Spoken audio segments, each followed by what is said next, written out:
सत्संगत जी प्रेम और सत्कार से कहना जी धन निरंकार जी। सत्संगत जी दास विनती कर रहा है, दास से कहीं त्रुटि हो जाए तो क्षमा करिएगा।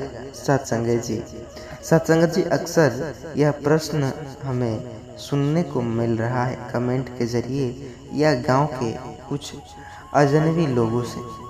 पर क्या सत्संग एक धंधा है? इसी विषय पर आज की यह वीडियो आधारित है। तो सत्संगत जी वीडियो को लास्ट तक देखिएगा। चैनल पर नए होंगे सब्सक्राइब जरूर से कर लीजिएगा। यह सवाल कई बार उन लोगों के मन में आता है जो सत्संग को केवल आंखों से देखते हैं, आत्मा से नहीं।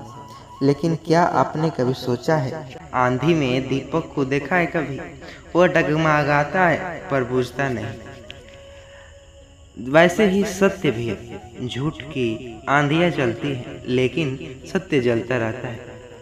आज की यह कहानी एक ऐसे व्यक्ति की है जिसने सत्संग को धंधा समझा और उसका अंत भी कैसे हुआ वह जानकर आप कांप उठेंगे। बिना देरी किए चलते हैं कहानी की तरफ। ब्रिजमोहन एक पढ़ा हुआ युवक था। वह घमंड ने उसकी आंखों पर पर्दा डाल दिया था। जब उसके गांव में निरंकारी सत्संग हुआ तो वह हंस पड़ा, ऐसे मानो अजनबी हो। देखो ये लोग सभी धंधा में आए हैं, कोई कुछ कर रहा है तो कोई कुछ। भीड़ एकत्रित हुई है, सबसे चंदा के माध्यम से लेंगे और चढ़ावे करेंगे। वाह वाह लूटो।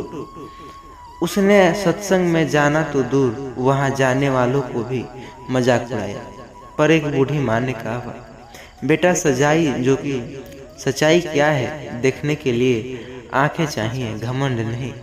ब्रिजमोहन ने उन्हें भी ताना मारा, अम्मा तुम जैसी बूढ़ियों ही जो फंसती हो, तुम सबके पास कोई काम नहीं है, बस ऐसे ही तुम सब रहती हो, सत्संग करती हो, ऐसे कुछ होने वाला नहीं है, तुम क्या जानोगी।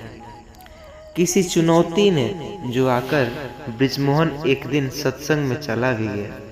वहां न कोई चढ़ावा मांगा गया, न कोई चमत्कार बेचा गया।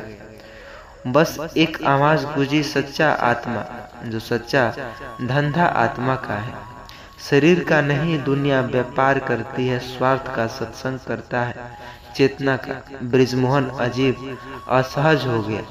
ये तो अलग बात कर रहे हैं। उसके भीतर कुछ हलचल मची।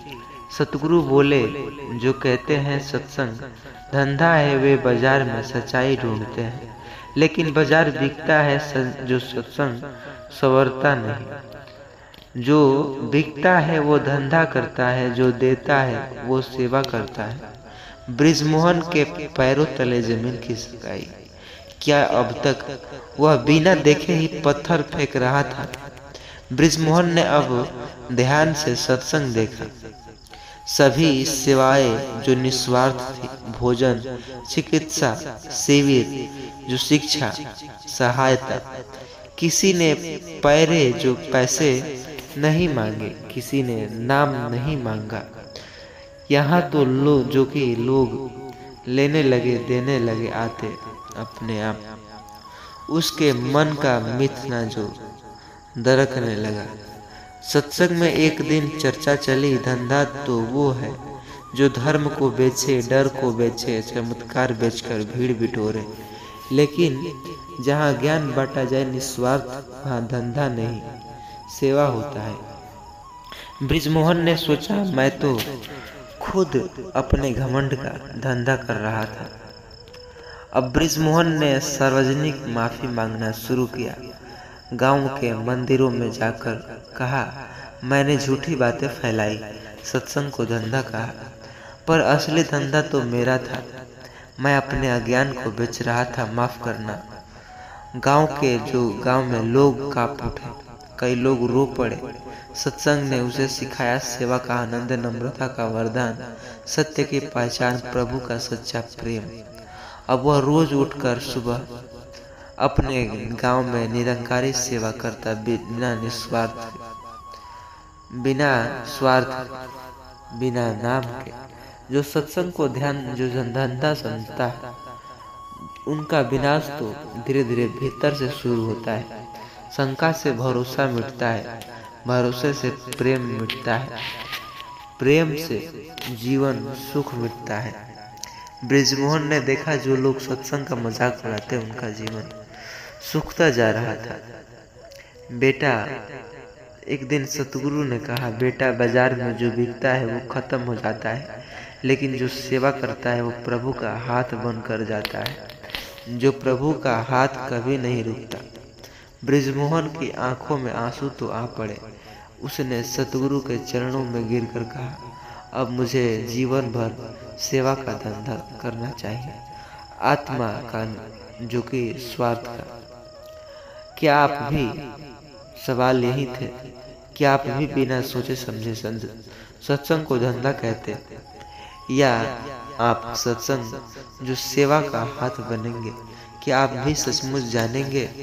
अगर हाँ तो प्रण लीजिए, सत्संग में खुले हृदय को जाओ, सत्संग की सेवा करो और दूसरों की भी सच्चाई जोड़ो, ताकि हर कोई सच्चाई में जा सके। यहाँ तो अक्सर एक चमत्कारी दिखाया जाता तो लोग अपने आप चले आते, लेकिन जहाँ सच्चाई है वहाँ नहीं पहुँचते।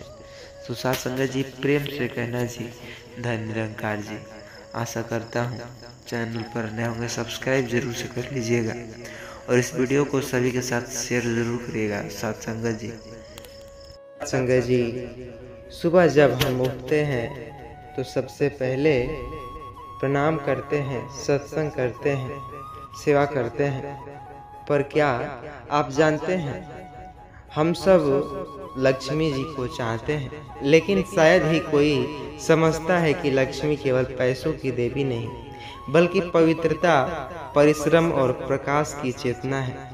अगर हम घर में दुख, कलह, बेरोजगारी है तो कारण बाहर नहीं, आपकी सुबह की आदतों में छुपा हुआ होता है। आज की यह वीडियो बहुत ही खास होने वाली है। आज एक ऐसे परिवार की विषय पर बातें होगी जिसने 3 बातें सीखी, सुबह के 3 काम, चेतना, शुद्धता और सेवा, और जिसने इस ज्ञान को ठुकराया उसका सर्वनाश भी निश्चित है। तो क्यों नहीं बिना देरी किए चलते हैं कहानी की ओर। सत्संग जी, गाजीपुर के एक छोटे से कस्बे में रहने वाला रमाकांत मिश्र, वह बहुत ही ध्यानी व्यक्ति था। उसके पास बहुत बड़ा घर, करोड़ों पैसे, कई दुकानें, नौकरे चाकर, लेकिन एक चीज उसके जीवन में गायब थी, शांति। घर में रोज झगड़े, बेटे बिगड़ते जा रहे थे, बहू मानसिकता रोगी हो गई थी और दुकान में रोज घाटा हो रहा था। किसी भी वह शुक्रवार लक्ष्मी पूजन करता तो किसी दिन मंदिर जाता, किसी दिन सोना चढ़ाता, पर लक्ष्मी का दरवाजा बंद रहता। एक दिन गांव में जो सत्संग का आयोजन हुआ था, वहां एक बाणी गूंज रही थी, मानो सतगुरु ने कह रहे हो, जो सुबह उठते ही बिस्तर पर मोबाइल देखे, जो मुंह धोए बिना रसोई में घुसे, जो बिना सेवा भाव के दिन शुरू करे, वहाँ माँ लक्ष्मी कभी नहीं रुकती। रमाकांत की आवाज़ें में दम थी, वह आत्मा की जो काँप उठी उसकी रमाकांत की। उसने पहली बार सुबह के ऐसे 3 नियम सुने। सुबह स्मरण, जगते ही आँख खोलकर ईश्वर से धन्यवाद दे कि जितने में दिए हैं उतने में हम खुश हैं। जल सेवा, स्नान से पहले तांबे के लोटे से या तुलसी का पीतल जो तुलसी को या पीपल को जल देना। अक्सर ऐसा नहीं, हमें तो सूर्य देव को जल अवश्य देना चाहिए। सेवा विचार नकारात्मक छोड़कर दिन की शुरुआत में क्या सेवा कर सकते हैं। रमाकांत ने ठान लिया था कि अब वह सुबह उठते ही मोबाइल नहीं देखेगा, वह सबसे पहले प्रभु की धन्यवाद करेगा। पर क्या कुछ ऐसा होता है जल चढ़ाने से, सेवा करने से, नकारात्मक विचारों को छोड़ने से कि सच में किस्मत बदल सकती है? तो आइए सुनते हैं।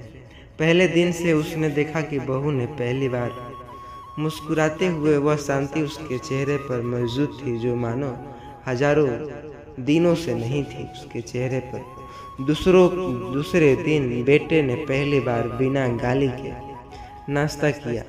तीसरे दिन दुकान में 1 साल पुराना जो ग्राहक झगड़े से मुकर गया था दुकान से वापस आया। ये ऐसे चमत्कार थे नहीं, ये नियत जो नियतियों का परिमाण थे। रमाकांत की पत्नी सुधा देवी यह परिवर्तन चमत्कार लगा।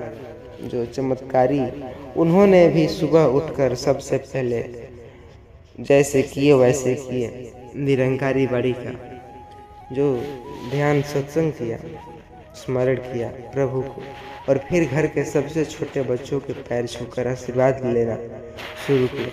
कहते हैं बच्चों के पैर छूना खुद को भी अभिमान जो मुक्त करता है, और जिस घर में अभिमान नहीं वहाँ लक्ष्मी प्रवेश नहीं करती।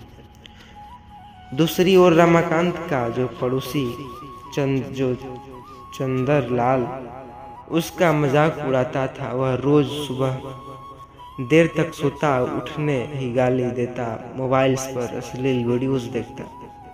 एक दिन सत्संग में उससे बताया गया कि जो सुबह प्रभु का नाम ले उस पर रजोर गुड़ तमोर गुड़ हावी हो जाते हैं और धीरे धीरे वह घर बर्बाद हो जाता है। चंदर हंस पड़ा। मैं खुद भगवान का भक्त हूँ। 6 महीने में उसकी बेटी भाग गई, दुकान में आग लग गई और उसके ऊपर केस हो गया। रमाकांत अब पूरी परेशान। हर दिन सुबह अपने परिवार के साथ 3 काम करता। सभी सदस्य मिलकर एक साथ प्रभु का नाम लेते। स्नान से पहले सभी को चरण छूते और तुलसी, पीपल या किसी पौधों को जल देते ताकि हमें खुद ही रोशनी मिल सके। और तीसरा, आज मैं क्या सेवा कर सकता हूँ यह वाक्य लिखते।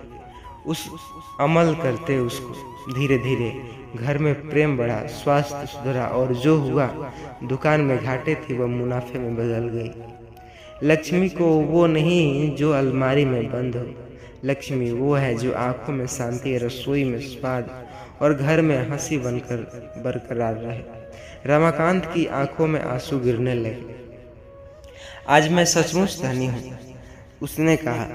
रमाकांत ने गांव में सुबह 5 बजे का 3 दीपक अभियान शुरू। हर घर को 3 नियमों की पर्ची दी। सुबह उठते ही ईश्वर को धन्यवाद, ऐसे तो जल देना ही चाहिए, एक सेवा संकल्प किया। 3 दिन बाद वही गांव जहां पहले झगड़ा, बेरोजगारी और नशा में धुंध रहता था, अब वह सत्संग, हंसी और समृद्धि का प्रतीक था। एक बार भारी तूफान में पूरे गांव की बिजली कट गई, मोबाइल, टीवी सब बंद। लोगों ने कहा अब तो कुछ नहीं बचा। पर उस सुबह की रमाकांत ने मोमबत्ती जलाई और पूरे परिवार संग जो ध्यान लगाया, तुलसी को जल चढ़ाया और सेवा की और सत्संग किया। उसने घर में फिर भी रोशनी नहीं आई, आध्यात्मिक रोशनी। सतगुरु जी ने कहा अब लक्ष्मी इस गांव में नहीं रहेगी, क्योंकि अब ये 3 दीपक जो रोज जलते हैं हर सुबह। जब तुम ईश्वर को धन्यवाद देते हो तो वो तुम पर कृपा करते, जल चढ़ाते, वो तुम्हारे पाप धोते। जब सेवा सोचते हो तो वो तुम्हें अमूल्य बना देता है। अंतिम संदेश यह मिलता है कहानी से कि आज आपने यह कहानी पढ़ी, क्या आप भी चाहते हैं कि आपकी किस्मत पलटे, घर में लक्ष्मी रुके और परिवार में सुखी आए? तो 5 प्रण जरूर करें। बहुत ही अच्छे प्रण हैं। प्रभु को धन्यवाद, तुलसी को जल, सेवा करना, सत्संग करना, किसी को हानि न पहुंचाना, और इन चेतावनियों को हर घर तक पहुंचाइए। चैनल पर नए होंगे सब्सक्राइब जरूर से कर लीजिएगा।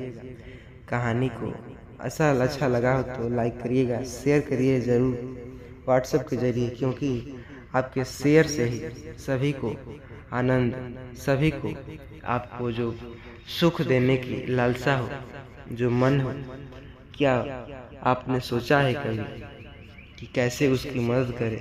किसी को वीडियो के माध्यम से भी मदद किया जा सकता है।